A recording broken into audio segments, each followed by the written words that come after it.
болно општество не дава никаков производ, не произведува. Значи, вие кога имате болни луѓе кои што не идат на работа, вас ви паѓа производството. Значи, од една страна трошите, од друга страна немате производство. Тоа се буквално апарати кои што фаќаат прашина за кои што плаќаме амортизација со државни пари, наместо истите тие пари да се алоцираат на друг начин, што ќе биде покорисен за пациентите. Треба, например, да се каже дека има и многу добри доктори, не многу добри лекари, не целата Македонија само перцепција на 3 лоши коментари. Да биде појасно. Добре дојдовте во најновата епизода од подкастот Да биде појасно на Канал 77. Моето име е Вања Мицевска, со мене е мојот колега Лори Кидрези. Зад нас го оставивме октомври, месецот во кој глобалното општество преку кампањи и активности прави напори за да ја зголеми свеста за борбата против карциномот на дојка. Во текот на ноември пак фокусот е ставен на машкото здравје, но здравствените проблеми не познаваат за род, ниту пак за возраст. И децата и возрастните се исправени пред предизвиците во здравствениот систем. А како изгледа кревкоста на македонскиот здравствен систем е токму темата која што ја ставаме во фокусот на денешната дебата. Во оваа епизода нагости во нашето студио го имаме поранешниот министер за здравство, господинот Имер Селмани, кој што во овој ресор политиките ги кроеше во периодот од 2006 до 2008 година.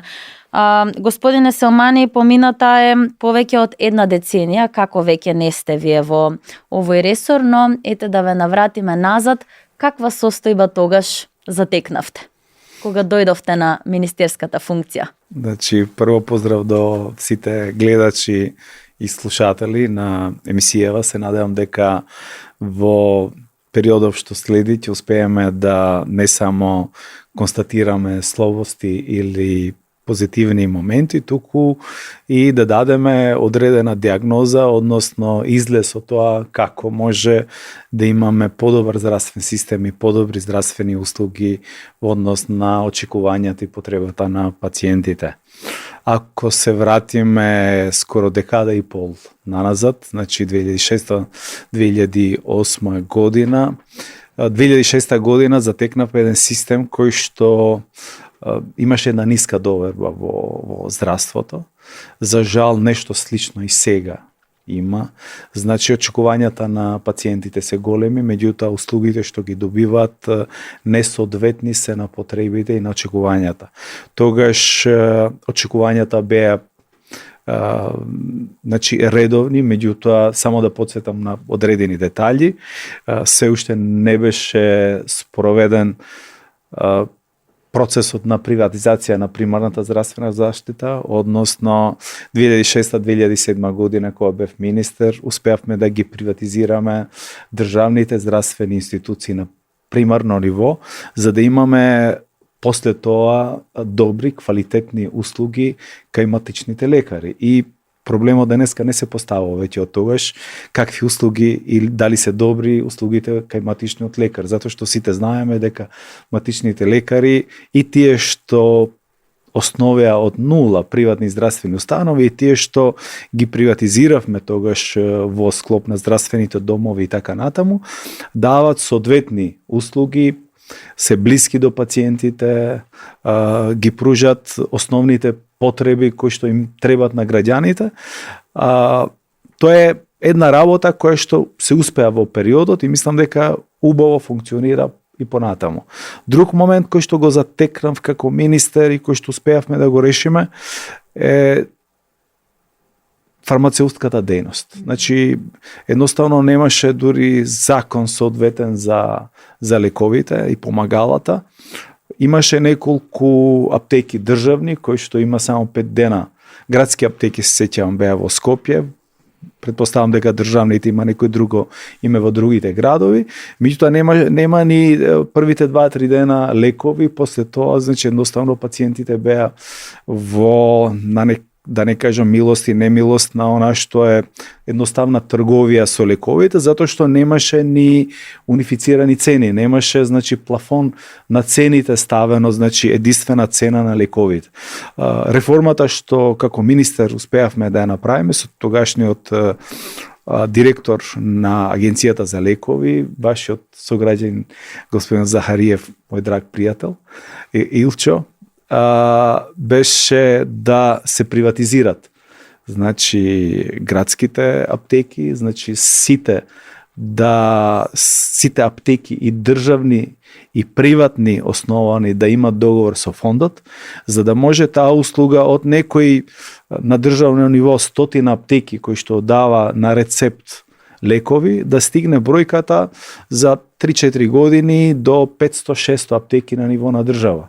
Значи сега имаме 500-600 аптеки кои што имат договор со фондот за здравствено осигурување, имат буџет него за цел месец да дават лекови кои што се на позитивната листа, само со партиципација, и едноставно таа редица и тој голем проблем со немање на лекови од позитивната листа да се реши системски и институционално. И трета работа, исто така во ова подрачје, беа цените на лековите. Јас кога дојдов министер имаше толкава шароликост, меѓутоа и толкава злоупотреба на цените на лековите, да во централно градско подрачје, да кажеме во Штип или во Скопје, во некоја аптека еден лек кошташе 100 денари, додека во некое село подалечни или во помал град каде што немаше соодветна конкуренција, тој истиот лек да чини и 200 и 300 денари, значи 2 до 3 пати поскапо. И луѓето едноставно беа приморени да го купат поскапиот лек, затоа што нема избор. Донесовме закон, ако се сеќавам точно, беше 2007 година, втората половина, стапи на сила некаде 2008 почетокот, каде што сите лекови добија една единствена унифицирана цена. Значи, на ниво на влада, на ниво на министерство се донесоа сите законски, подзаконски акти, собранието се разбира ги усвои, и одеднаш имавме еден пат енормен на цените на многу лекови. Зашто? Затоа што кога направивме една анализа по која цена се увезуваат лековите од страна на веледругериите и по која цена се продават во аптеките, увидовме дека некои лекови дури се продаваат по 10 до 15 пати поскапо тоа што се купуваат. Значи со абнормални маржи кои што не соодействуваат со економската логика, и кога ги унифициравме цените, едноставно имаше од некои лекови кои што од 500 денари падна на 100 денари. И тоа беше така едно системско решение. Нормално, после тоа неколку пати законот беше донесен. Сега во моментот немам точни информации како функционира, меѓутоа знам дека тој систем на унифицирани цени важи секаде. Истиот лек вие треба да го најдете со цена како што го наоѓате во центарот на Скопје, треба и во некој далечно село некаде кај што има само една аптека да го најдете. Така што тоа беше третиот елемент. Има и многу други работи за кои што можам да зборам, или да кажеме една работа која што ја затекнав, која што беше во некој хаос, нерегулирано со закон. Освен што не беше регулирано, туку ги чинеше многу семејствата, поготово младите брачни парови кои што сака да имат дете, а поради XX здравствени ситуации, околности, не може да имат природно оплодување. И функционираше, беше почнато, да кажеме, во неколку болници во нашата држава да функционира вештачкото оплодување инвитро, меѓутоа не беше регулирано тоа за закон, ниту со некој подзаконски акт. Луѓето си плаќа по 2-3 евра кај болниците, и така некако кој како успеаше се снајдуваше. Донесовме закон за инвитро, значи оплодувањето. Така, тоа е законот за биомедицинско подпомогнато оплодување. Да, точно така, инвитро популарно што се вика кај граѓаните. И склучивме договор преку Фондот за здравствено осигурување со сите болници тогаш кои што ги исполнува условите, има простор, кадар и опрема, за да можат таа постапка да ја обават. И нели се здоби со право пациентите кои што имат таква една диагноза, да си добиат бесплатно ваучер, еден, прв, втор, трети, така натаму, за да можат, нели, да се ја постигнат целта во животот кој што имат поставено. Од тогаш до сега имавме една голема епидемија, значи ковид епидемијата. Меѓутоа не само тоа, од тогаш до сега имаме, се спушти границата на појава на карцином кај жените, кај градата на жените, кај мажите, дебелото црево и така натаму, значи се спушти границата за потреба од кардиоваскуларни интервенции, значи за поставување, индикации за поставување на стент, байпас и така натаму, така што стресот, начинот на животот, модерниот начин на живот ги менува и потребите, значи ја менува патологијата, меѓутоа и потребите за здравствени услуги. Така што после 10-15 години сме во други околности, веројатно за 10-15 следни години ќе бидеме во трети околности и ние треба да го фатиме чекорот и со предизвиците на времето да се бориме. Штип немаше медицински факултет, значи во мое време почнаме постапката за медицински факултет за производство на кадар, затоа што вие може да имате прекрасни услови, прекрасно студио тука имате, ако немате луѓе кои што ќе работат, едноставно нема производство, нема продукција. И ние веќе како министер направивме анализа и претпоставувавме, односно направивме прогноза дека ќе се сочуваме со недостаток на кадар од две причини. Прво затоа што старосната граница беше некаде 55-60 години веќе стигнато, значи зборам за пред 10-15 години на лекарите во здравствениот систем, и втора причина беше големото иселување на младите лекари кои што завршуваат тука како општи лекари или како специјалисти кои што минуваат, односно мигрираат во Западна Европа, поготово Германија, затоа што таму имаше и има голем недостаток на кадар, поготово лекари. Така што 2007 година почнавме постапка, 2008 година мислам дека ја заокруживме, отворивме два нови факултета, значи во рамките на Гоце Делчев универзитетот медицински факултет и во рамките на Дедовскиот државен универзитет исто така медицински факултет, односно факултет за медицински науки. И сега тука се произведува кадар и во Тетово и во Штип, што дополнително со Скопје успева да се направи еден баланс за да не се намали бројот на активни лекари кои што дават услуги во нашиот здравствен систем, и покрај тоа што еден дел, да кажеме, се пензионират, еден дел заминува да работат во странство. Освен медицинскиот факултет, Штип го има и средното медицинско училиште, каде што бројките покажува дека интересот се повеќе и повеќе расте и се повеќе полуматуранти одлучуваат своето образование таму да го продолжат. Вие отворивте многу теми за дискусија, нешто на што алудира и нашите читатели, луѓето кои што ги интервјуиравме, но бидејќи ги споменавте ваучерите за инвитро, јас ќе се надовразам на таа тема и ќе кажам дека граѓанскиот сектор бараше измени во постоечката законска регулатива.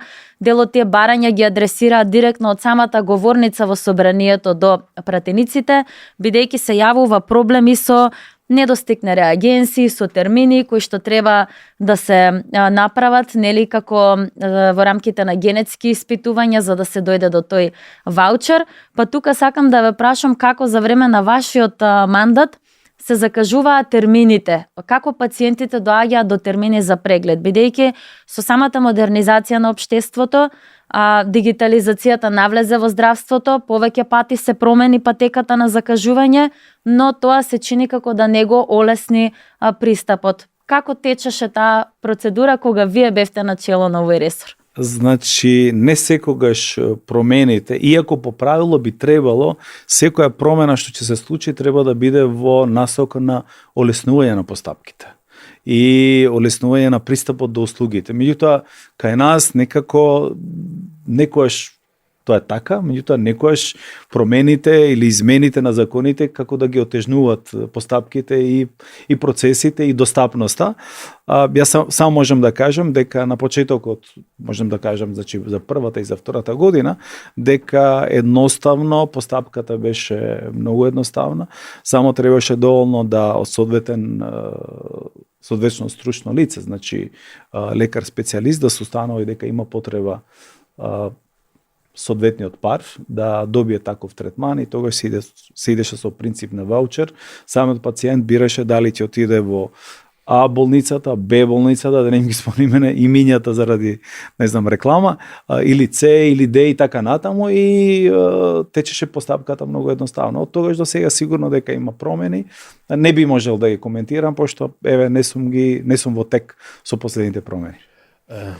Баш сега бев во една конференција новинарска во Тирана, имаше некои луѓе што работат за State Department и таму кажуваат дека колку луксус е здравствениот систем во САД. Ние, например, имаме социјален концепт на здравство. Секој има право да зема здравствени услуги. И сакав да ве прашам на овој контекст, кои се добрите точки на здравствениот систем во Северна Македонија и како би ги надградувале тие добри точки што ги имаме? Тоа е многу големо прашање кој што бара исцрпен одговор. Ќе се потрудам накратко да ви дадам одговор на ова ваше конкретно прашање. Америчкиот модел на здравствена заштита не е најдобар во светот, значи може би еден од полошите во светот, затоа што е чисто приватно, таму е скап. Значи многу скап. Нормално скапи се здравствените услуги и едноставно системот значи не е ниту социјален, ниту солидарен. Ние според устав имаме социјален и солидарен пристап до здравствените услуги, односно имаме достапни, а од друга страна плаќат тие што имат, односно тие што заработуваат, преку процент од придонесите по однос на плата, а здравствени услуги добиваат сите што имат потреба.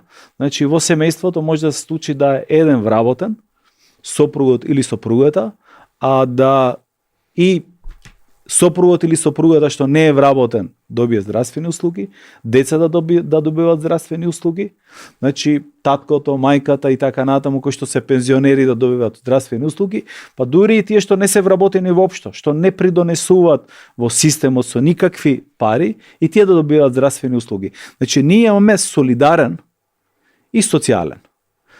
Сега, тоа е основот и мислам дека тука сме добро поставени. Имаме наследен систем од бившата СФРЈ, кој што сум повторувал многу пати, пак ќе кажам, е добар наследен систем со еден фонд за здравствено осигурување, значи со еден државен фонд за здравствено осигурување, кој што по функција треба да се појави како купувач на здравствените услуги према здравствените институции, према давателите на услугите во име на своите, да кажеме, граѓаните, односно пациентите, кои што се 2 милиони сите. Ако сме денеска 2 милиони граѓани во државата, сите 2 милиони ние сме консуматори, корисници на здравствените услуги. Некој почесто, некој поретко, меѓутоа сите сме потенцијални корисници и купувачи, односно купувач е фондот во наше име. Фондот ги собира парите пак од допринесите и дел од државните трансфери кои што се од даноците кои што владата секоја година ги префрлува во на сметка на фондот, затоа што само при донесите со толкава плата која што е просечната плата кај нас и со толкава невработеност едноставно не може да се покријат трошоците на фондот. И до тука сме окей, како поставеност. Она што нас ни треба е модернизација во функционирањето на фондот. Има тука цела не една емисија, туку многу емисии треба да се организират за ова, да се разговара, значи модернизација во смисла на зголемување на ефикасноста и транспарентноста во работењето на фондот. Значи фондот може да купи, според моје длабоко убедување, многу повеќе услуги со парите кои што ги троши во моментот. Втората работа која што ни треба, значи ургентно да се направи е да се даде можност на приватните здравствени фондови да дават поголеми услуги во смисла и можност да граѓаните кои што сакат брзи, поквалитетни услуги, во смисла не здравствено поквалитетни, во смисла на Неќам да чекам јас 2 дена, 3 дена, една недела, еден месец термин неефикасност. Значи чекањето на ред за одредени здравствени услуги е пракса во Западна Европа дури многу поголема него кај нас. Значи за операција на колк вие можеби во скандинавските држави треба да чекате до година дена и повеќе. Или за ангиограф да направите треба, ако не е значи ургентен случај, вие треба да чекате многу повеќе. Да не зборам за стент и за операција на отворено срце и така натаму. Значи, меѓутоа, секој се дава можност тие што не сакат да чекат и тие што сакат подобри хотелски услови, во смисла, не сакам јас во државна болница, во СОВА со 10 пациенти, сакам во приватна болница. Тука се фондовите, односно приватните здравствени фондови, кои што треба да го надополнат ова да кажеме под наводници луксус, не е луксус, меѓутоа под наводници, значи по посебни услови, по хотелски услови, по брзи услуги, и тука треба се направи добро законско решение, затоа што видите, не треба екстремно да се постават работите, да, па вие имате здравствено осигурување приватно и нека го покрие приватното осигурување целата услуга од почеток до крај. Да, меѓутоа второто прашање, а што е со моето здравствено државно обврзително осигурување? Јас во животот имам и приватно и државно здравствено осигурување. Зашто да јас од джеп плаќам ако идам во Систина или во Жан Митрев, да не биде пак викам реклама, кога сум плаќал цел живот здравствено осигурување државно, сум ја полнел касата, сакам тие пари што сум ги дал, еден ден кои ќе ми требат, да ги користам како ваучер во приватна болница. Ама затоа што сакам по приватна болница, еве и моето дополнително здравствено осигурување, тој екстра трошок да си го надополни. Ако чини базичната услуга 1000 евра, плюс 1000 евра ќе црпам од моето приватно здравствено осигурување. И едноставно јас си бидам обезбеден, правилно ќе се распоредат парите, ќе има транспарентност, а јас како осигуреник, здравствено осигуреник, ќе бидам задоволен, затоа што ќе добивам услуга и од државата и од приватно здравственото осигурување. Еден од моментите. Вториот момент што мислам дека за да се постигнат сите овие цели понатаму, требат, и доаѓа во емисија малку размислував, немам никаков концепт направено, меѓутоа онако од некои постапки, процеси, реформи кои што за жал очекував дека последните 15 години ќе се реализираат, а не се реализира, се 2-3 кои што не се многу, меѓутоа се суштински. Фармацевтскиот сектор треба секојдневно да се ажурира во смисла на цени, позитивна листа и така натаму. Меѓутоа поставеноста ни е добра. Ние, спомнав на почетокот на емисијата, успеавме да ја приватизираме примарната здравствена заштита. И пациентите се окей, се задоволни генерално од услугите во примарната здравствена заштита. Сите трчат по пациентите, затоа што пациентите не се само пациенти, туку се и пари за матичниот лекар. По основна капитација, ако некој има 4000 пациенти, 5000 пациенти, веќе ни на крај памет не му паѓа да се пресели во Германија, затоа што тука зима повеќе приходи, има повеќе пари него во Германија или во Италија или во некоја скандинавска држава како лекар. Меѓутоа, ние имаме многу специјалисти кои што се на секундарно ниво.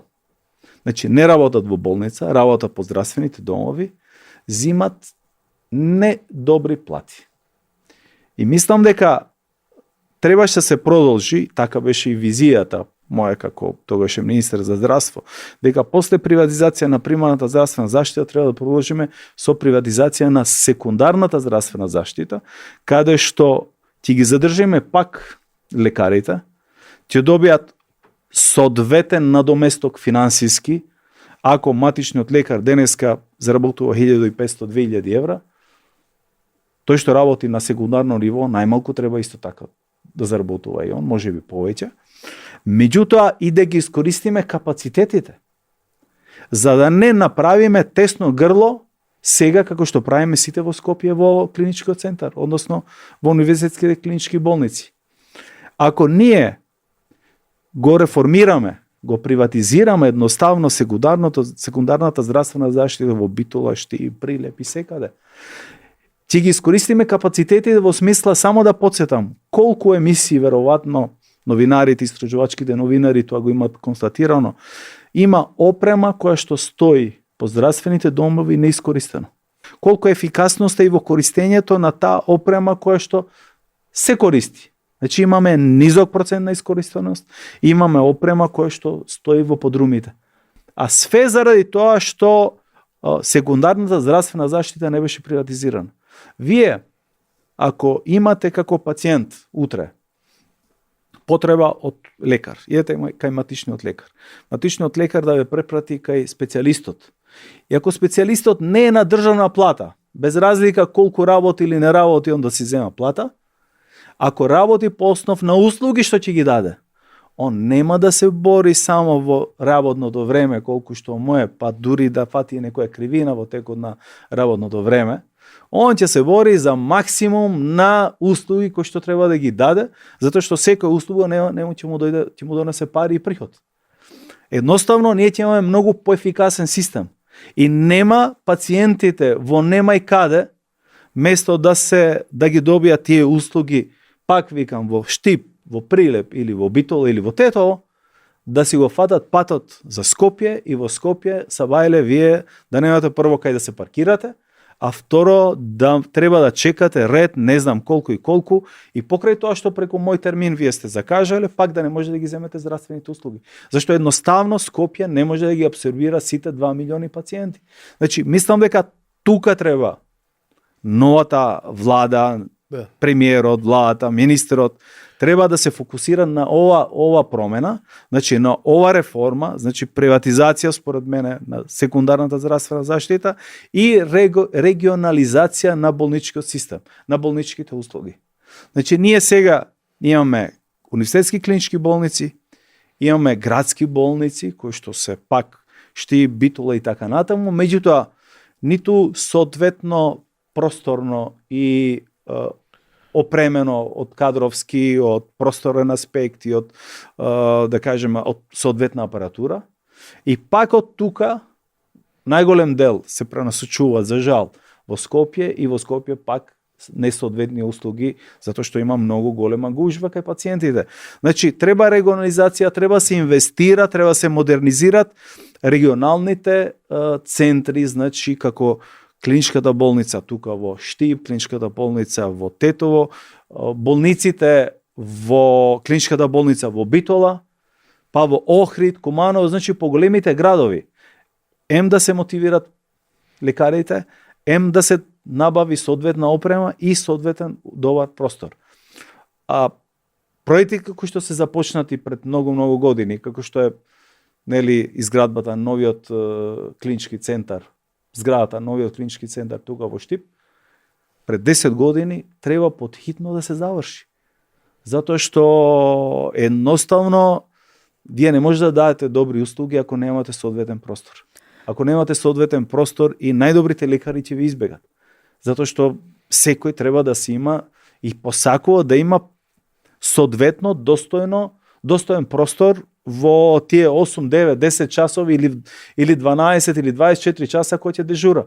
Значи едноставно секој сака да има убаво прогажување во работната атмосфера. Да не зборам од страна на пациентите кои што нормално кога е летно време треба да не биде свежо внатре, да не паѓаме во несвест од горештините, а кога е зимно време треба да не биде топло внатре и комфортно. Така што новата влада, новиот премиер, новиот министер, новиот директор за фондот се клучните луѓе, клучните функционери кои што овие реформи треба да ги стават на маса. Не треба премногу законски измени да се направат, доволни се неколку закони да се сменат, меѓутоа треба да се почне и треба со јасна визија да се тера проектот до крај.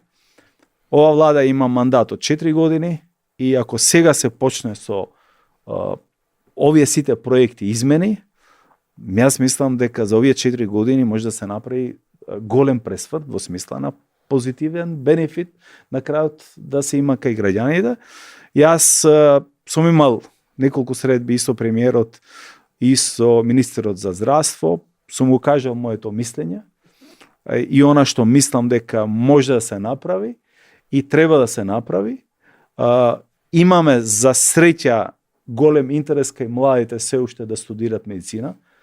Пак викам за среќа, затоа што на Запад тешко се одлучува да студираат медицина, затоа што долг период. Вие треба 10 плюс 6, односно 6 плюс 6 да студирате, да станете добар специјалист. Или специјалист да станете. Така што имате професии кои што ви носат многу порано пари и приходи, него од 12 години да студирате медицина, меѓутоа за среќа кај нас се уште е барани се студиите по медицина, значи зборувам за трите универзитети. Се надевам дека и факултетот за медицински сестри тука во Штип, не само средното, туку и факултетот ќе има соодветни просторни услови и капацитети затоа што не се само лекарите. Значи, сестрите се клучен фактор, поготово сестрите кои што завршуваат висока школа со 3 или 4 години факултет, и те како се клучен систем, клучна алка во давањето на здравствените услуги, пошто тие имаат доволно вештини, знаење, може би не на нивото на докторот, меѓутоа доволно за да одредени работи, постапки, процедури ги олеснат кај докторот. Да, тука се и лаборантите исто така и со нив кубик. Да не ги, значи акушерките и така натаму, значи има многу професии кои што паралелно, знаете, овој процес не е процес само на еден пат, значи има многу патишта кои што треба паралелно да се терат, за да стигнеме на крај да имаме, значи, добар, солиден здравствен систем, издржлив здравствен систем кој што соодветни здравствени услуги ќе даде. Зашто сметам дека владата и сите влади понатаму треба да се фокусират на многу повеќе на нашиот здравствен систем? Затоа што ние стануваме се повеќе и повеќе консуматорско општество на поголеми услуги. Просечната старост секоја година расте. Значи, вие ако имате на 65 години пензионирање и ако пред 40-50 години, значи просечната старост, односно просечното живење било, не знам, 70 години, сега таа граница се поместува на 74, 75, 76, на Запад веќе 80 години. И вие тој период од 20 на години, постарата популација е најголемиот консуматор на здравствени услуги. Значи, децата и највозрастните се големите консуматори на здравствени услуги. Тие се најподложни на болести. И затоа нашиот здравствен систем мора да се спрема за наредната декада. Значи, тие реформи не треба да бидат само во насока на, не знам, диагнози кои што се за хронични или за акутни болести, туку треба и палиативните, и гериатриските услуги и така натаму, затоа што ќе имаме се повозрастни луѓе, наши дедовци, татковци, мајки, така натаму, за кои што треба општеството да се грижи. Така, го споменавте. Извинете, споменавте дека сте имале средби и со премиерот и со министерот господинот Таравари. Дали мислите, пошто господинот Таравари е лекар, е додатна вредност за министерот, пошто ги знае предизвиците на системот и би можел да ги коригира во наредните години? Министерот Таравари, значи, јас со господинот Арбен се знам повеќе од 20 години. Не само што е лекар, он има и една јака карта, да кажеме, во неговите раце, он е и политички лидер. Затоа што, знаете, во владата се кројат приоритетите. И вие како министер може да имате прекрасни идеи, прекрасни предлози, ако не успеате политички да се изборите за тие предлози, владата е толку. Владата, значи, има одредени ресурси, има одредени буџети, министерот за финансии милува да каже многу повеќе не него да, сегаш кога вие барате, така што, или предлагате одредени проекти, така што господин Таравари ја има таа можност и привилегија да биде и лидер на политичка партија, која што има тежина во коалицијата и да биде министер за здравство, воедно и лекар, универзитетски професор, за да ги идентификува сите овие проблеми, за да може соодветно да ги пласира и да ги представи пред членовите на владата, пред парламентот и пред, да кажеме, сите институции релевантни кои што се во државата. Така што можностите, јас мислам дека постојат. Премиерот Мицковски е и текако заинтересиран да имаме напредок во и подобрување на здравствените услуги. Јас мислам дека се сеќавам убаво. Вие ќе ме исправите ако погрешам. Мислам дека неговата прва посета како премиер беше токму во Штип и тоа во делот, мислам дека во кругот на болницата. Со ангажирање дека она што е започнато пред 10 години тука ќе се заврши. Само по тоа кажува колку здравството и колку да кажеме инвестициите и реформите се битни за ова влада и колку се во топ листата на премиерот и на министрот. Ќе се навратам на оној дел од вашиот предходен одговор во однос на тоа дека имаме апарати во болниците кои што не се користат. Тоа се буквално апарати кои што фаќаат прашина за кои што плаќаме амортизација со државни пари, наместо истите тие пари да се алоцираат на друг начин, што ќе биде покорисен за пациентите. Во меѓувреме, Европската комисија во својот последен извештај препорача дека земјава треба да го зголеми финансирањето во здравството, да вложи повеќе во самите кадри, нешто што нели и вие го посочивте, и во препораките меѓу другото се вели дека треба да се откриваат и да се лекуваат ретки болести врз основа на податоците од соодветните регистри. Зошто, господине Селмани, е толку тешко да се воспостават тие регистри, бидејќи пациентските здруженија тоа со години наназад го бараат и за многу хронични болести, за многу диагнози ги немаме тие регистри. Дали таквата статистичка поставеност на нештата би помогнало подобро да се креираат политиките од страна на надлежните? Апсолутно да. Значи, вие ако немате статистички податоци, вие како ќе планирате? Вие ако не знаете што ви се случило, односно што ни се случило 24-та, 23-та, 22-та или последните 10 години, со кој тренд вие ќе планирате 25-та година? Значи, кој буџет ќе го издвоите? Кои средства, кои луѓе, кој капацитет? Така што податоците околу статистиката, јас сум бизнисмен, и знам дека ниту во бизнисот, а политиката исто поготово во оваа насока е едноставно, значи како презвик треба да се гледа на добро планирање, успешно планирање. Вие мора да ги имате податоци. Институтот за јавно здравје е институција која што треба да ги води и ги води најголемиот дел на сите овие податоци. Така што треба, кога зборувам за реформи, веројатно треба да се направи едно длабинско реформирање на таа институција. Денеска сме веќе во време кога вештачката интелигенција функционира. Денеска сме во време кога со еден клик вие податоците треба да ги имате сите. Значи, денеска сме во време кога нема болница, нема институција, нема шалтер што нема компјутер. Сега, мене ми е жал што проектот што јас го започнав како министер со тогашната влада 2007-2008 година не се продолжи, а да се продолжи, немаше да збориме за овие недостатоци. А тоа е интегриран информатички систем. Значи, планот кој што се уште во Министерството сигурно стои, треба секако да се направи ревизија, затоа што помина многу години, беше да целиот нашен здравствен систем се интегрира информатички. Ти прашате или јавно ќе праша како. Значи, ние немаме стотици здравствени установи државни да не може да ги ставиме да ги поврземе во еден сервер. Ние имаме. Имаме еден фонд за здравствено осигурање, што е голема предност, го потенцирав и на почетокот на емисијата. Имаме здравствени установи кои што може да се интегрираат во еден здравствен информатички систем.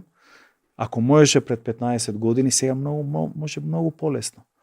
За да можеме со еден клик да ги знаеме сите, не само класерите да ги имаме, не само болестите и диагнозите, туку да имаме и многу повеќе од тоа.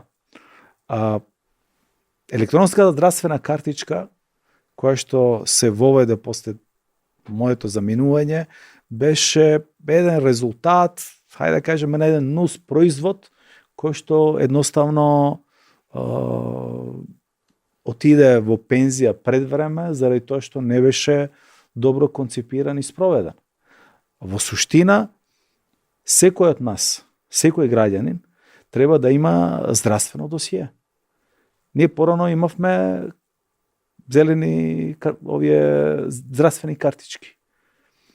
И сега, место ние да имаме само една легитимација, која може да биде на крајот и личната карта, може да биде еден број. И да се има достапност секој лекар, значи секој лекар зборувам, не било кој човек, туку лекарите кои што се овластени, да имат достапност до досието медицинско. Ние едноставно се вративме пак на здравствените книжки. Уште се носат здравствените книжки, тие големите, некои мали, некои големи, зелени, плави и така натаму.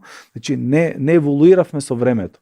Целта и идејата, јас 2007 година направив една комисија, една работна група од стручњаци перфектни кои што го има во здравството. Некои се уште работат во некои од клиниките, некои се во министерството и бевме на посета на Израел.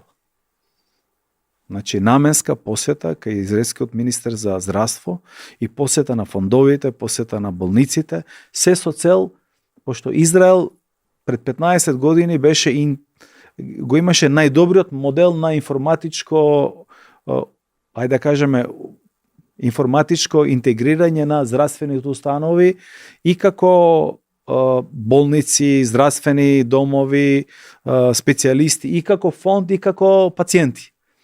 И тој модел требаше да се спроведе дури со надградба да биде подобар од Израел и подобар од сите европски држави, затоа што ние имаме една голема предност. Ние сме 2 милиони народ.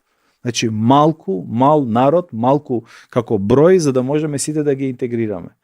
Почна компјутеризација на болниците, меѓутоа болниците остана не до крај интегрирани помеѓу себе.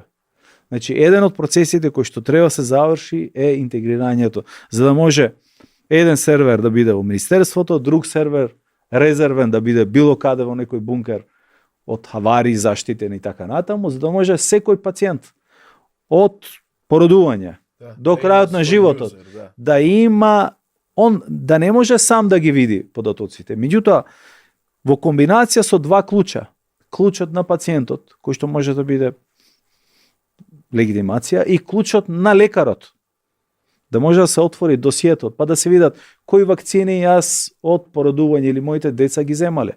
Дали сум бил, која повреда имам, колку рентген снимки имам направено, кои лекарства, дали сум алергичен, дали имам наследено хронични болести, дали, значи, со што се соочувам, за да можеме ние да имаме предвидливо придвижување према напред.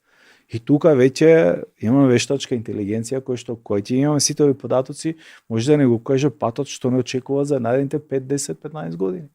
Значи, овој проект 2008 година државаше чинеше само 6 милиони евра. Тогаш. Не знам дали парите се потрошија, меѓутоа знам дека проектот не се направи до крајот. А толку 6 милиони до најскапата верзија некаде околу 8-9 милиони. И чинеше државата. Да имаме интегрирање на целиот здравствен систем, од рецептите, од рентген снимките, од магнет резонансите, секој граѓанин да си има свое досие. Како што имаме во МВР, во полиција имаме досие. Полицијата со матичен број или број на лична карта може секој да не провери, или во судот и така натаму. Значи, време кога здравието е многу битна работа во државата. Затоа што вие не е само дека луѓето се консуматори, кога се болни, дека трошат лекови, дека лежат во болница па трошат уште повеќе пари, туку болно општество не дава никаков производ, не произведува. Значи, вие кога имате болни луѓе кои што не идат на работа, вас ви паѓа производството. Значи, од една страна трошите, од друга страна немате производство. Значи, денеска веќе очигледно е дека во услови кога имаме намален наталитет, во услови кога старе популацијата, во услови кога секоја држава се бори за да има плюс работна сила. Најскапиот, да кажеме, најскапата алка во секој општество станува човекот. Меѓутоа, човекот треба да биде здрав, за да може да даде, да пренесува за општеството. Иако сме мал народ, очигледно тешко доаѓаме до здравствените услуги, кубуриме со кадар, особено во одредени гранки од медицината, а од другата страна имаме медицински персонал кој што е во синдром на бърнаут, бидејќи лекарите обслужуваат и по десетици пациенти дневно. Сега за овој проблем со недостигот на кадар е свесна и актуелната власт, барем ако се суди според изјавата на господинот Игор Николов, советник за здравство на премиерот Мицкоски. Тој имаше обраќање токму на оваа тема на конференцијата која што во Скопје неодамна ја организираше Американската стопанска комора, па во продолжение слушаме дел од неговиот говор на овој настан. Да биде појасно. Морам да кажам дека владата од кога е дојдена на сцена последниве 100 дена, а и предходно, приоритет беше да се, особено во здравството, да се мапираат сите оние проблеми и сите оние недостатоци и дефекти кои што постоја и кои што ги наследивме. И тоа е наследено вака во извесен период од повеќе од 2 декади. Во овој период од 2 декади со она што се соочивме сега и денес е дека имавме една кадровска политика која што е на вистина вака проблематична. Доколку се распрашате во земјата, сите сакаат да бидат гинеколози, хирурзи и на дерматовенерологија да бидат работени. Така да кадровската политика ќе ни биде и ние приоритет и во моментот владата спрема сериозна активност на ангажирање на сите еден тип на приватни специјализанти кои што ги имаме, веројатно, не знам во Бугарија дали сте чуле за таква терминологија. Тоа е да секој сака да специјализира тоа што ќе му е желба и е малце вака проблематично заради тоа што не се наметнува директно на здравствениот систем. Вториот приоритет што ни е развивањето на скрининг методите, бидејќи имаме некаков скрининг, но скринингот секогаш треба да биде подобар, да биде подобро развиен и да биде посоодветен, заради тоа што без добар скрининг не можеме да добиеме соодветни податоци, а без соодветни податоци не може добро да се планира и не само податоци, туку добиваме и начин на кој што пациентите ќе ги третираме. Неодамна имавме средба со Светска здравствена организација, каде што во исто време ни посоветува ако па само се нафрлите на скринингот, ќе добиете голема бројка на пациенти кои што можеби треба да се третираат, а вие ќе немате капацитет да излезете опресред на онаа бројка, така да потребно е да се развиваат во исто време, значи паралелно сите овие 3 нивоа и сите овие системи кои што сите овие делови кои што би го приближиле здравствениот систем до популацијата. И на крај би сакам да кажам дека потребна е поголема стимулација за персоналот, бидејќи имаме персонал кој што заминува од земјата, посебно средномедицинскиот персонал, посебно матичните лекари кои што се вака делегирани или сакаат да се преместат, односно да добијат позиција во јавното здравство или во централизираните големи болници. Сите би сакале да работат во голема болница, заради тоа што можеби таму чувствуваат безбедност и тоа ни прави навистина сериозен проблем на онаа стратегија која што се развива и во европските планови за децентрализација и за приближување на здравствената грижа до пациентите, односно поголема достапност до пациентите. Да биде појасно. Моја препорака најтопла. Значи, регионалните болници мораат тие што се започнати да се доградат, да се изградат до крај. Има храбрувачки најави и ветувања од министерот, од премиерот, дека Кичево болницата и Штипската клиника ќе бидат во брзо време завршени. Меѓутоа, тоа се само 2 региона. Значи, треба подхитно се направи проект ако нема и решение за Штипската болница, односно за Битолската, за Кумановската. за Тетовскиот клинички центар, значи клиничката болница. Тетово еден регион кој што обслужува над 200.000 луѓе пошироко. Значи само Тетово, без Гостивар. Така што и на крајот универзитетскиот клинички центар, односно Скопските универзитетски клинички болници со се медицинскиот факултет, проект кој што 2008 година ја започнавме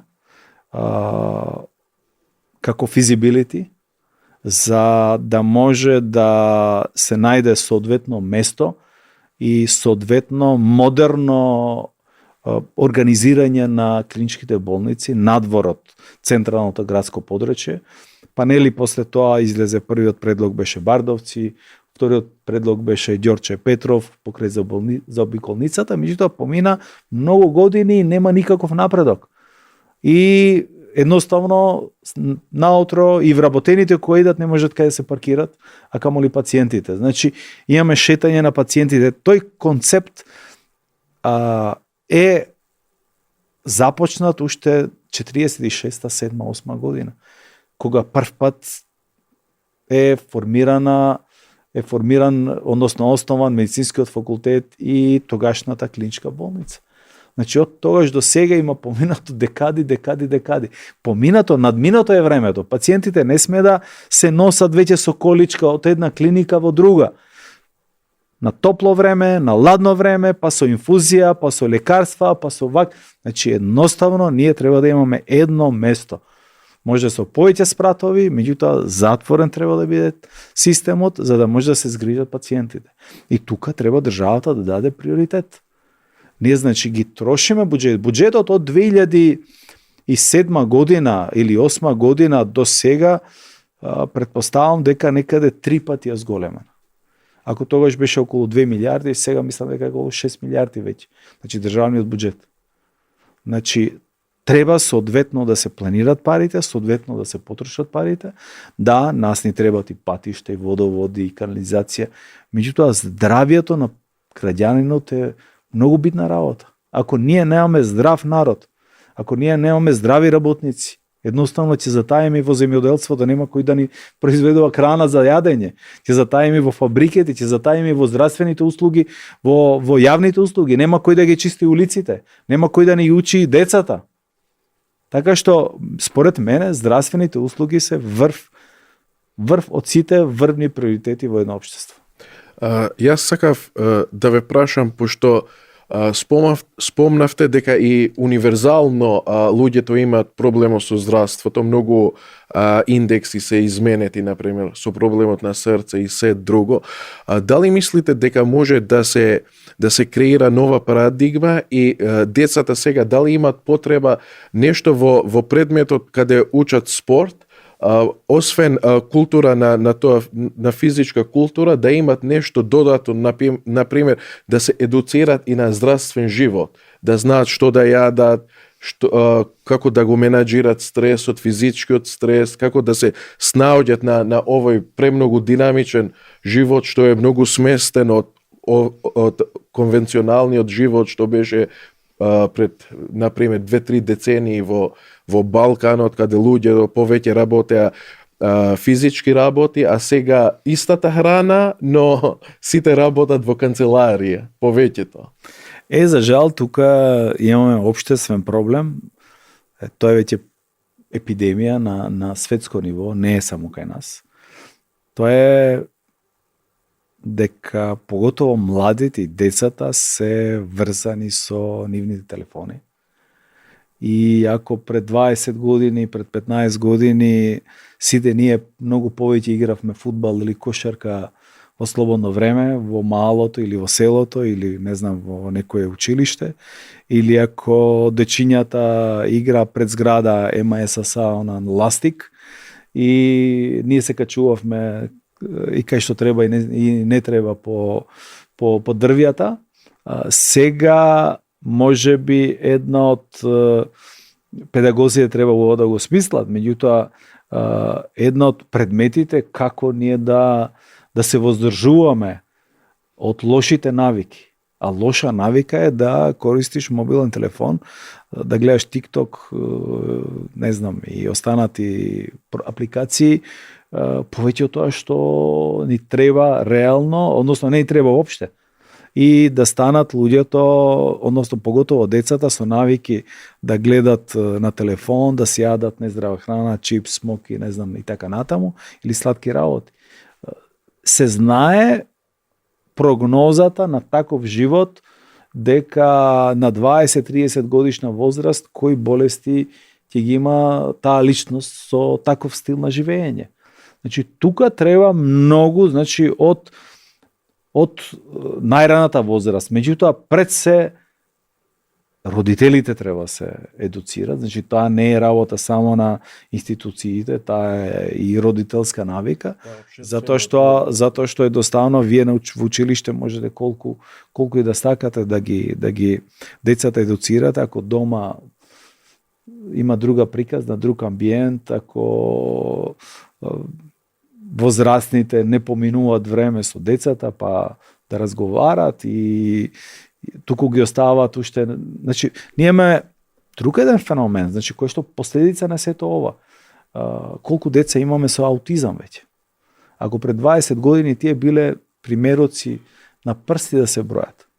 Сега колку е таа честа појава. Јас читав баш една студија, една анализа или статистика тука во Штипско. Значи, прводеленците, околу 50% од прводеленците имат проблем со говорот. Таква една информација некад читав на брзина. Дека ако вие на 6 години, 7 години, кај прводеленците имат 50% кои што имат проблем со говорот, значи тука ние имаме дефект дома.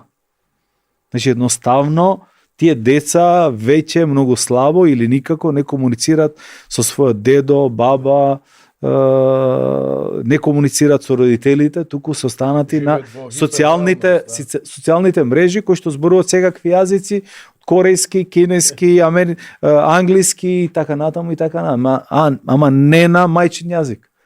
Па затоа доаѓа значи со дефект во говорењето и не го познаат ниту мајчиниот јазик.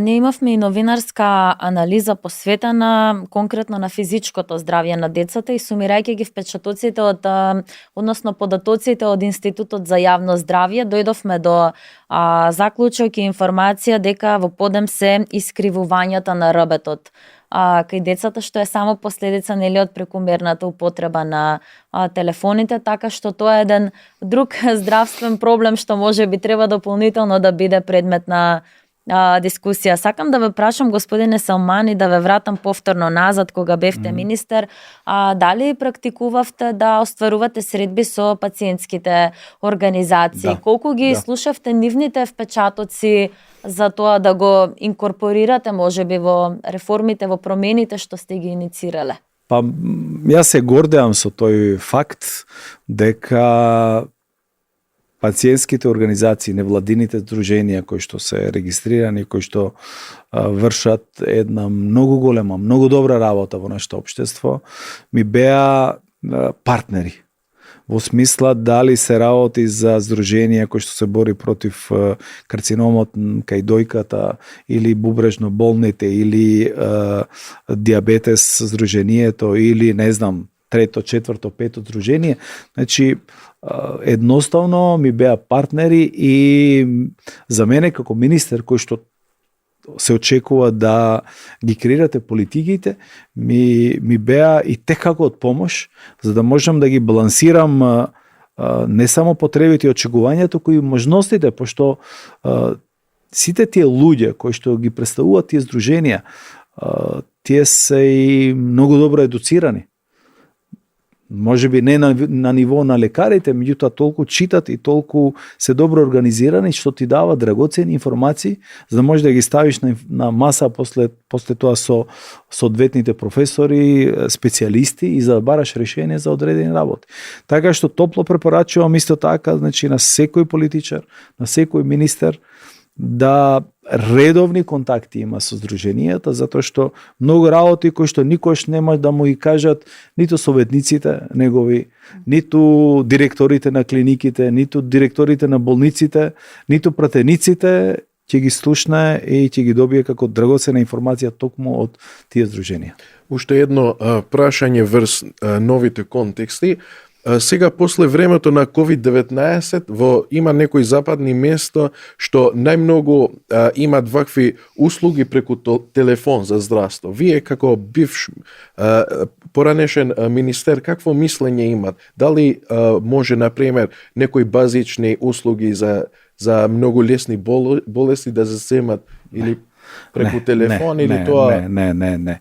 Мислам дека тек тогаш да не звучи конзервативно. Меѓутоа, тоа е исто како да ме прашате дали може мојот матичен лекар да ја замени вештачката интелигенција. Ќе напишам, ме боли грлото и дајте ми рецепт. Што да направам? Мислам дека тоа е веќе за сега, не кажувам после 10, 20, 30 години. Меѓутоа, зборувам за сега, значи мислам дека воопшто не треба во тој контекст да се размислува, затоа што последиците може да бидат многу лоши, многу големи и за пациентите и за целиот наш систем. Едноставно нема простор во здравството за грешка. Затоа што чинењето, фактурата е многу скапо. Човековиот живот е во прашање. Значи, нема никаква одговорност тој што на телефон ќе ти каже нешто или вештачката интелигенција што ќе даде некој одговор. Значи, нема одговорност, нема кога да судите после на крајот. Затоа, значи, мислам дека во здравството треба што е многу повеќе информации, значи информатичкиот систем, нови алатки, нова технологија, модерна опрема да се користи. Меѓутоа, човекот тешко дека добриот доктор, добриот специјалист дека тешко некој може да го замени од другата страна. Зашто од другата страна вие едноставно може да ви се јави било кој. Не, например, матичниот лекар да ви даде совети. Сега, не само, значи матичниот лекар е друга приказна. Друг случај, затоа што матичниот лекар вас ве познава како пациент. Тоа профилот што го зборував. Значи, не само дека профилот, туку кај соматичните лекари ние сите се знаеме многу убаво. Не ги знаат и нашите деца. Ја знаат патологијата, ја знаат проблематиката и не ретко ние практикуваме, ние, нашите сопруги да се јавуваат вака и вака ми е со детето, што мислите дека... Значи, тоа е препорачливо ако била на лекар, па следниот ден, задутре и така натаму, на телефон да се консултирате. Тоа е многу добро и многу препорачливо. Меѓутоа, лекарот не може да замени од било кој апарат од другата страна. Значи, од ниту една вештачка интелигенција или од некоја, да кажеме, централа, кај што ти има наредени како во Телеком или А1 луѓе кои што имаш проблем со интернетот, па ти го решат интернетот. Едноставно тоа во здравството не може да функционира. А прашањето за соработката со пациентските организации и здруженија не случајно го поставив, бидејќи нашиот тим разговараше со 3 жени диагностицирани со карцином на дојка пред неколку години. Тие посочија што според нив е клучен проблем во здравството. Да биде појасно. Кога ја добивте диагнозата рак на дојка? Диагностицирана сум, значи, негде ка почетокот на 2019 година, па без брзање, значи го пратевме такозваното мало топченце и дефинитивно, значи, добив диагноза на 8 август, со тоа што после тоа веќе добив и термин за операција. Терминот го добив на 27.9, а операцијата беше на 4.10, значи 4 октомври 2019 година. Оперирана во клинички центар. Мојата диагноза е карцином на дојка, 2А стадиум. Како се сноѓате со термини и кои се другите прегледи кои треба да ги правите освен ехото на дојка, за да може докторите на клиниката за онкологија да ви ја следат состојбата? Значи, покрај ехото на дојка, значи, контролните имаше и мамографија. За почетокот, да речеме, во текот на 20 година, 21 во периодот на короната, термини некако имаше, се снаоѓавме. После терапијата имав малце проблем со коскениот систем, па направив скен на скелет, кој што во некој регуларен термин го добив, ама како поминуваат годините, веќе се чувствува проблемот со недостигот на термини на кои што треба да правиме ние онколошките пациенти, веќе диагностицираните онколошки пациенти, значи контролен на ехо на дојка И доколку има потреба, значи ехо на абдомен, значи ехо на матка, ехо на граден кош, компјутери, петскени, сето тоа, значи е веќе голем проблем за термини затоа што за жал бројот на онколошки пациенти многу расте. Сега, последниот период веќе самиот начин на закажување, значи е променет, така да искрено да кажам, значи чекаме. Јас имам веќе пред 20 дена, значи влезена сум во системот за ехо на дојка и ехо на абдомен. Значи чекаме. Како ги закажувате прегледите? Извештајот што го дава онкологот, на кој што значи кажува што бара, со тој се враќаме кај матичниот и матичниот веќе не внесува во системот и системот не става значи на термин. Како ќе биде со термините? Знак прашање. Дали промената на патеката за закажување термини донесе олеснување за пациентите или пак и понатаму се приморани да се прегледуваат во приватното здравство? Па, ако им е хитно, приморани се да ги прават тие прегледи во значи, приватното здравство, каде што цените се малце солидно, да речам, солено високи. Секоја од нас не може да си го дозволи тоа и отежнато, за жал. Кој е вашиот апел до здравствените власти? Да ги слушаат пациентските здруженија, да ги слушаат пациентите. Затоа што пациентите се, значи, фидбекот, значи како треба системот да функционира. Дали во досегашниот правец, дали во нов правец или во некое копирање од околниот дел. И што би се рекло, мој апел е некако да се воспостави ред во единствениот функционален онколошки центар во Македонија, каде што приливот на онколошки пациенти за жал е многу голем. Отежнато име и на персоналот, на медицинските сестри, и на докторите, а и на самите пациенти. Значи, мора да следуваат промени и нешто што е најважно за нас, онколошките пациенти. Недостатокот на онколошки терапии да се намали и да се ревидира, да се смени. Некои терапии кои што не се функционални и предизвикуваат до појава на метастази, значи да се исфрлат, да се донесат нови терапии кои што веќе покажуваат дека лекувањето на онколошките пациенти надвор од Македонија и надвор од Балканот е малце на повисоко ниво. Значи смртноста е намалена, веќе преоѓаат во хронични и векот на живење се зголемува 5, 10, 15, дури некој пати и 30 години. Ана, како изгледаше вашиот третман? Јас сум онколошки пациент од 2020 година, 2А, инвазивен карцином со 3 запатени лимфни јази, хормон зависен. Поминав низ 8 циклуси хемотерапија и 25 зрачења. Потоа бев на таблетарна терапија, декапти и по некое време решив да направам и целосна мастектомија на другата града и да ги отстранам јајниците со матката со се, бидејќи мојот карцином е високо зависен, од претходно имав некои други ризици, па во консултација со гинекологот и онкологот одлучивме дека тоа е најдобриот пристап за мене. Како доаѓате до термини за преглед и дали користите услуги во приватните здравствени установи? Скринингот кој што требаше да ја поедноставни патеката, ја направи уште покомплицирана, уште пострашна па за новодијагностицираните. Јас во првиот дел од лекувањето постојано одев на приватно, бидејќи не бе во можност да најдам термини на државно. И една од оние барања кои што ги имаме е токму тие протоколи пред се на онкологија да се променат, со нив заедно да се обнови скрининг програмата, да се поедноставни, не само за новите пациенти, туку и за веќе постоечките пациенти. И како и секогаш, за нас приоритет остануваат лековите и позитивната листа, бидејќи се ова што го зборуваме, превенција, скрининг, доколку позитивната листа во Македонија не се промени и не почне да наликува на светските институции, целата превенција паѓа во вода и ќе се соочуваме со се повеќе и повеќе метастатски канцери. Дали како онколошки пациенти веќе ги предочивте вашите барања до Министерството за здравство? Веќе имавме две средби со Министерот за здравство.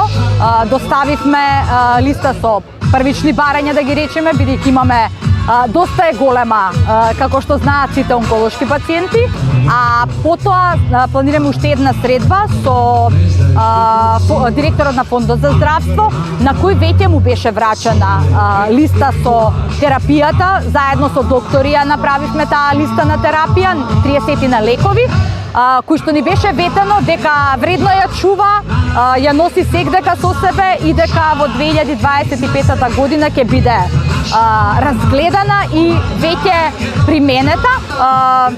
Време. Позитивната листа едноставно мора да се смени.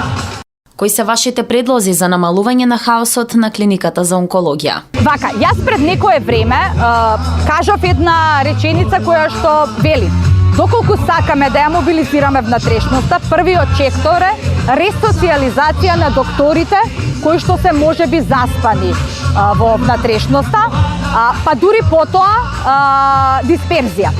Како наш предлог е најнапред да се донесат кадри од останатите градови, вклучувајќи и 8 септември на клиника, да се запознаат со пациентите, да се поделат пациентите проперно. Нашата желба е да се направи Breast Cancer центар. Нашиот предлог е тоа да биде болницата 8 септември. Меѓутоа се уште тој предлог не е официјално доставен, се надеваме дека наскоро ќе го доставиме. Бидејќи на онкологија можеби најголемиот број сме канцер пациенти и доколку ние се поделиме, имаме центар кој што со текот на годините, знаеме дека нема да биде преку ноќ, ќе стане еден вистински Breast Cancer центар со торакални хирурзи, радиолози и се што е потребно, тоа е нашиот сон. Се надеваме дека ќе наидеме на разбирање од институциите и дека ќе успееме да го изреализираме тоа.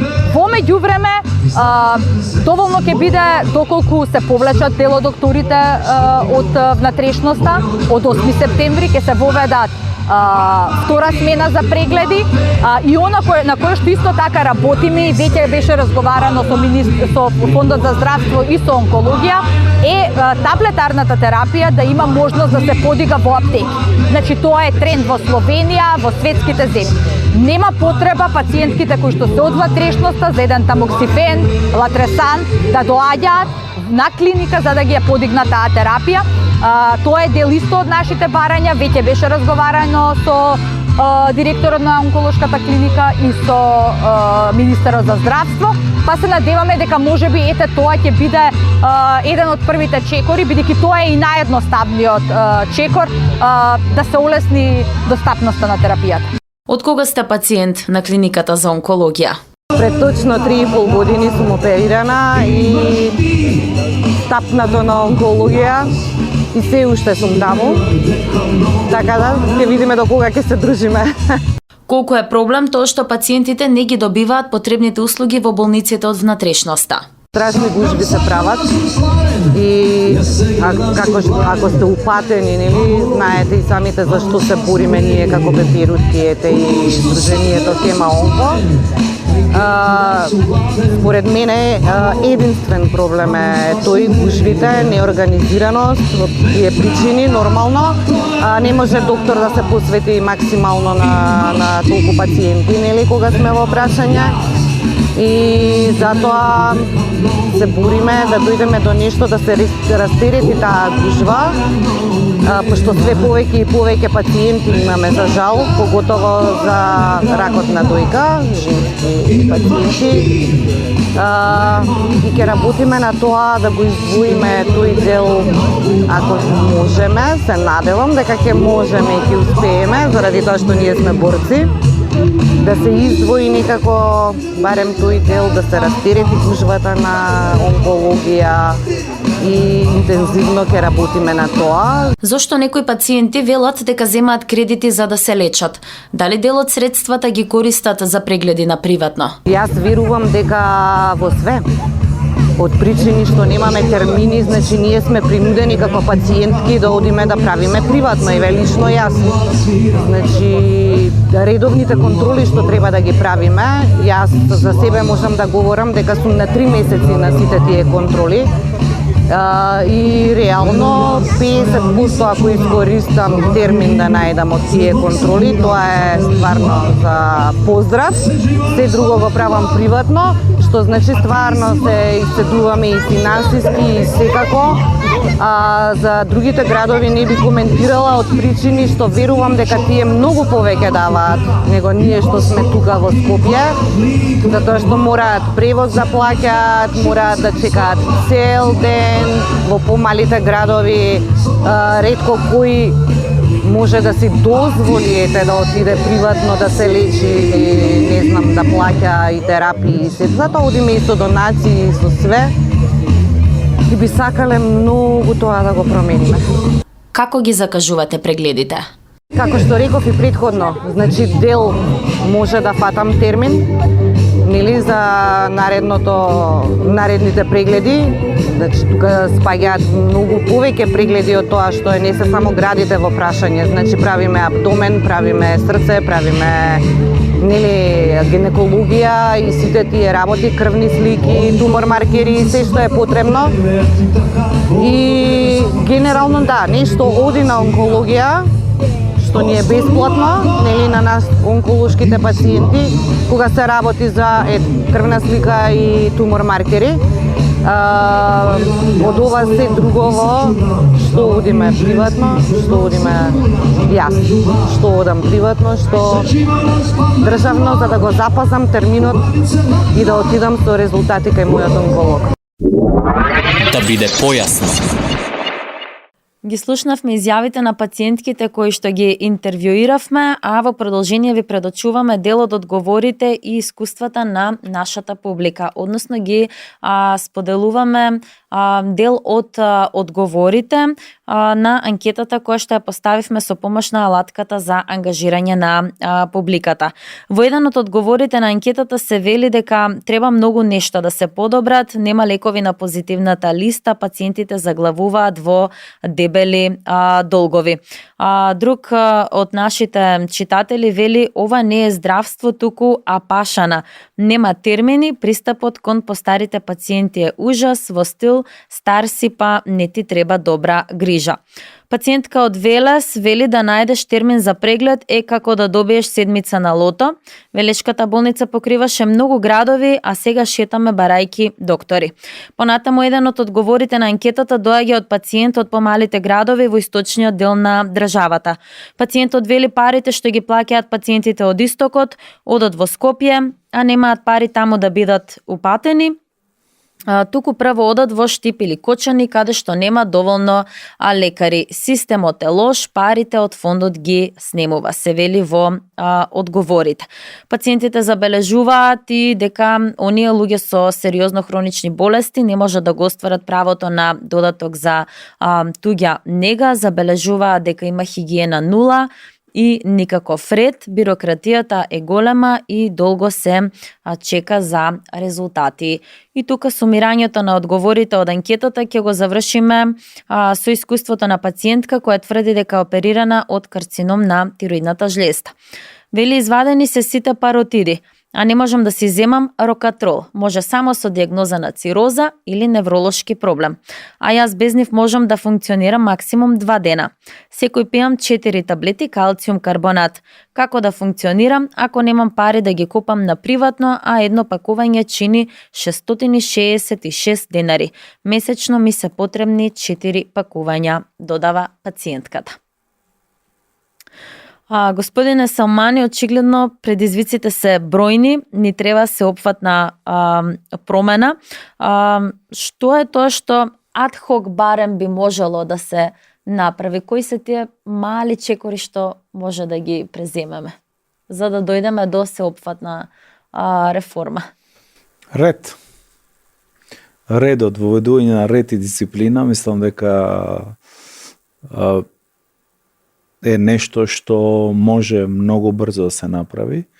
Отчетност, контрола е нешто што треба хиерархиски од премиерот, директорот на фондот, министерот за здравство и директорите на здравствените установи да се проследи до доле и мислам дека тоа може брзо да се направи, кој што не бара впрочем ниту дополнителни измени во законот, ниту во нови финансиски средства. Редот, отчетноста и дисциплината. Тоа е најбрзо што може да се направи. Меѓутоа, да не се навратам на тоа што го кажував, веќе саат време го зборувам, има многу работи кои што треба да се направат. Забелешките на пациентите се во смисла на коментари сите негативни, дека недостасува едно, второ, трето, значи треба навистина да се направат огромни зафати и огромни заложби да се подобри состојбата. Не е само состојбата еднонасочна, односно во еден канал, треба многу канали, во многу подрачја и во многу сегменти треба да се работи. Ние се надеваме дека успеавме да зачнеме неколку сегменти од тоа што е здравствена грижа, затоа што здравствена грижа не е само ниту матичниот лекар, ниту само фармацијата, односно аптеките, туку еден цел комплексен систем кој што почнува кај матичниот лекар и завршува во универзитетските клинички болници, односно кај врвното терциерното здравство. Меѓутоа тука се информациите, тука е Институтот за јавно здравје, затоа што таму треба да се водат статистичките податоци. И фондот, битна алатка, многу битна алатка која што ги плаќа, ги собира парите и ги плаќа здравствените услуги.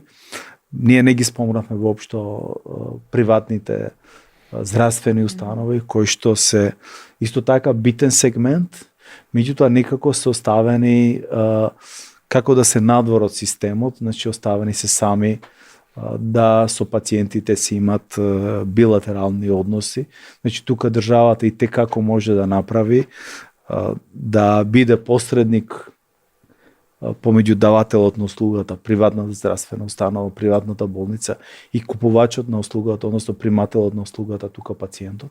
Тоа не го кажав, меѓутоа може да биде и како битна алака во подобрување на сите овие здравствени услуги. Така што материјата не е едноставна, е комплексна, бара многу време, бара добра работа, меѓутоа пред се бара да се почне.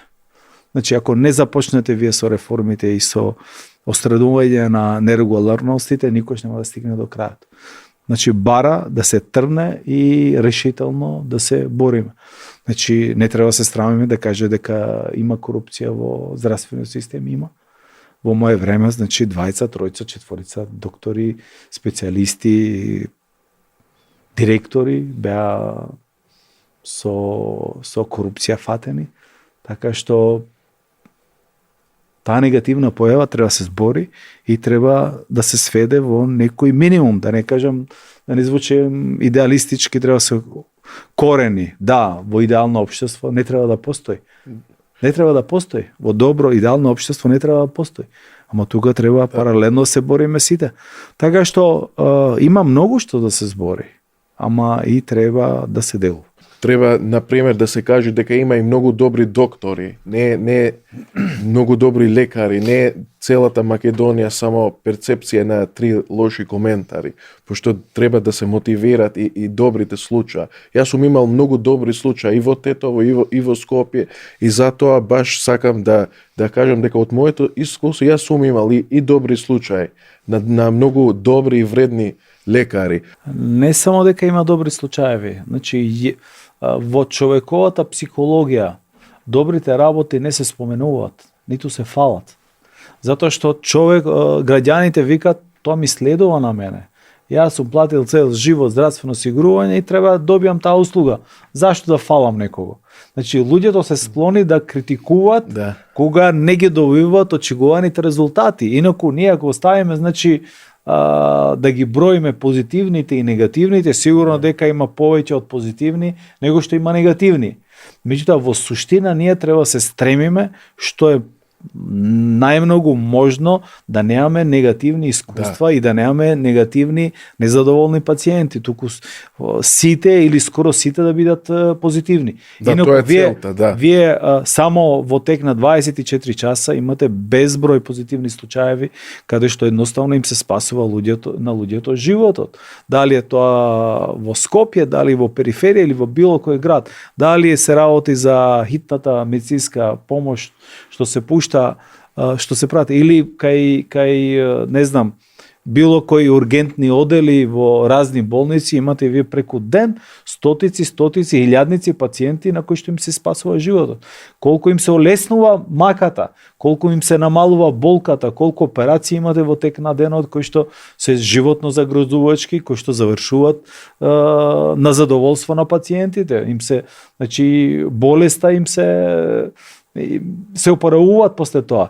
Така што имате многу позитивни, меѓутоа едноставно ние денеска сме како емисија и тука се политичарите, односно народот ги бира политичарите на избори непосредни да ги решат проблемите. Да, секако. Затоа што тоа што е добро. Значи патот Скопје-Штип е супер. Никој не го спомнува патот, затоа што тоа е направен и автопатот функционира. Меѓутоа, вика, дајте болницата што е почнала пред 10 години да се заврши. Дајте акцелераторот што треба да се заврши. Значи, имаме многу работи кои што едноставно треба новите предизвици на времето да се завршат. Да, никој не оспорува дека имаме позитивни примери, доктори кои што одат во странство па своите искуства ги пренесуваат тука со некои нови иновативни методи и начини, нели, особено на хируршки зафати. Драго ми е, Лорик, дека си имал такво искуство во јавното здравство и посакувам, нели, да немаш здравствени проблеми, но некогаш ако се јави потреба повторно да доживееш такво искуство, но ова што сега го предочивме и прочитавме беа навистина одговорите кои што нашите читатели ги посочија на анкетата. Овде некаде јас би го заокружила денешното издание на подкастот. Се надевам дека успеавме да ја направиме појасна сликата околу кревкоста на македонското јавно здравство. Фала многу за господинот Силмани што го прифати нашата покана и заедно се имавме обид да направиме да имаме подобар поглед за предизвиците и можните солуции на здравството во Северна Македонија. Благодариме за поканата. Мислам дека зачнавме неколку теми, повеќе теми.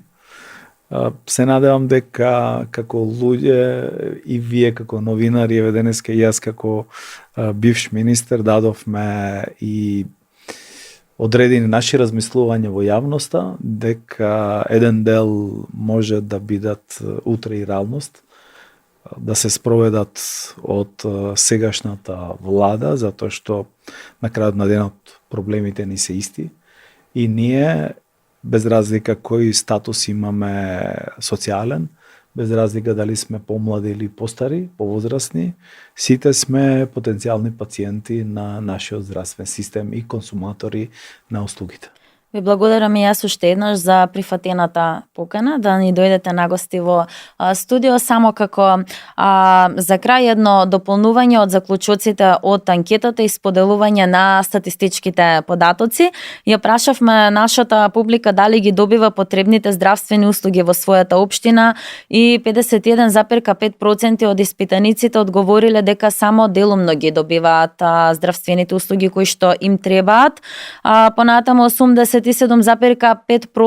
од испитаниците одговориле дека тие самите или можеби некој од нивното блиско семејство има хронична болест и од овој процент 62,7% одговориле дека се нашле во ситуација да треба да набавуваат лекови надвор од земјата поради тоа што не се достапни овде.